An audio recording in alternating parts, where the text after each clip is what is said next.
आजिकल high blood pressure बा उच्च रक्तचाप रोग केवल सहर में देखा जाऊ ना गाँव लोक मध्य देखा जाउची। तेबे ए गाँव लोक मैंने बहुत कैंसर आजिकल उच्च रक्तचाप पीड़ित हेलेनी। तेबे यार कारण कौन कौन पाई ए हाई ब्लड प्रेशर रोग मध्य गाँ लोक पाखरे देखा जाउची।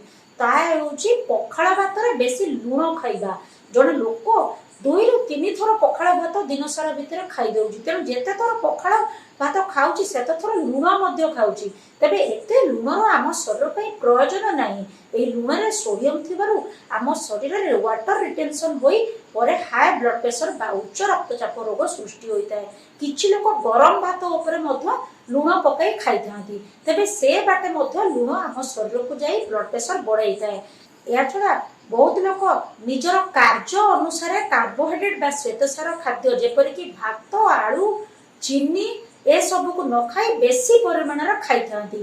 जेपरिक जड़े गाँव लोक दिन सारा भितर भात बहुत थर खाई थाए। सकाळे पखाळ भात खरा बेले गरम भात राति रे भात ए सब श्वेतसार बा कार्बोहाइड्रेट खाद्य गुड़िक देखि चाहि खाइबा उचित। कारण भात आलू चीनी ए सब बेसी खाइबा द्वारा शरीर में ग्लूकोज परिमाण बढ़ी थाए एवं परे ए ग्लूकोज फैट बा चर्बी को परिणत होता है किंबा ए ग्लूकोज मध्य डायबिटीज भली रोग सृष्टि करिथाए।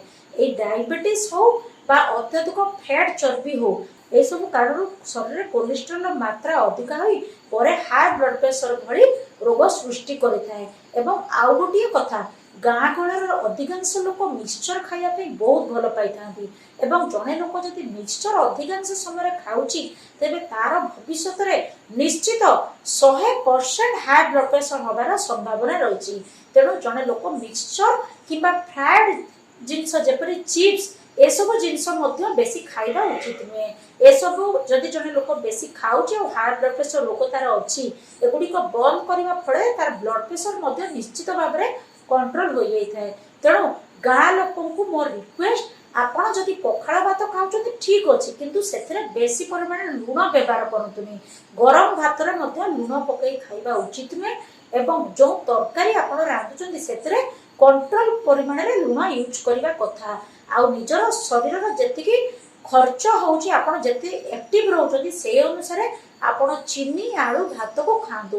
अत्यधिक खाइबा द्वारा आपणकर हाई ब्लड प्रेशर रोग होउची। ए सब जिनस आपण माने जदि ध्यान दियंती आपणकर भविष्य में केबे भी हाई ब्लड प्रेशर बा उच्च रक्तचाप भली रोग देखा जीव नाही। धन्यवाद। Peace.